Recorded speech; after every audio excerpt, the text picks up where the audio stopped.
Wong MPO staff, and I'm managing this year's update to the Transportation Improvement Program. We're running behind, so I'm going to be pretty quick. Today I'm here to summarize the development process and provide you with a status update before turning it over to staff from the agencies to speak on their projects. Next slide, please. To begin, the Transportation Improvement Program also goes by TIP or TIP. I'm personally a fan of saying TIP because it's kind of like the tip of the iceberg of projects. Our long-range transportation plan covers a 25-year period, and because it covers so many years, it's difficult for it to go into detail on any specific projects.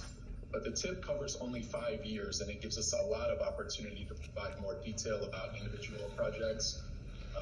The TIP itself is composed of two main components. The first, it's a catalog of transportation projects that will receive funding within the next 5 years. And second, it's also a list of high priority projects that should receive funding next.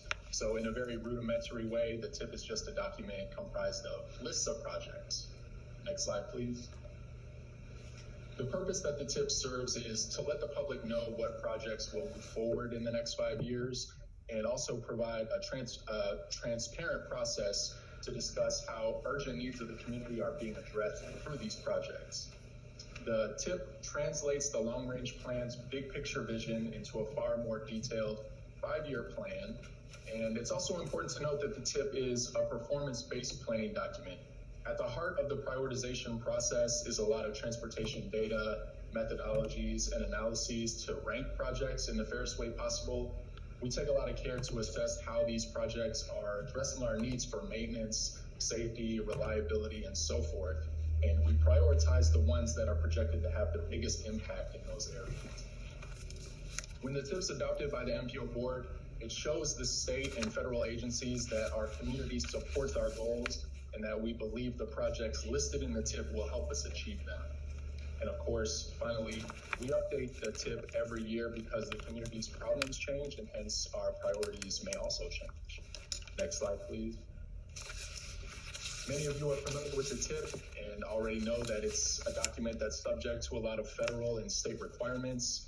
The TIP has to include projects either with or seeking federal funding, projects requiring an action by the Federal Highway Administration or Federal Transit Administration, and regionally significant projects that are going to be funded in any way, federal or non-federal. I also want to note that to the right of this slide, I've included a screenshot of something we call the TIP tool. The TIP tool is a mapping application that was developed by our staff, and it's accessible on our website, so it makes it really easy for the public to go on and see what projects are listed in the TIP. You can search for projects either with the search bar in the upper left-hand corner. I typed in Lumsden just as an example. You can also click around, and if you click on one of the colored segments, you'll get info about what's funded and when, what phase of the project we're currently in. Next slide, please. We update the catalog of projects in the TIP pretty much on a continuous basis, but technically the process begins in winter. In winter, we receive a copy of FDOT's tentative work program, and funding for the work program is determined during the following spring as part of the state's budget process. While that's happening, we coordinate with local agencies to receive their latest capital improvement programs. We're not required to include that info in our TIP, but we do it as a convenience. And then we present that info to our committees and public at least 30 days before the adoption date so that they can review it and offer comments. Next slide, please. So that handles the catalog of projects.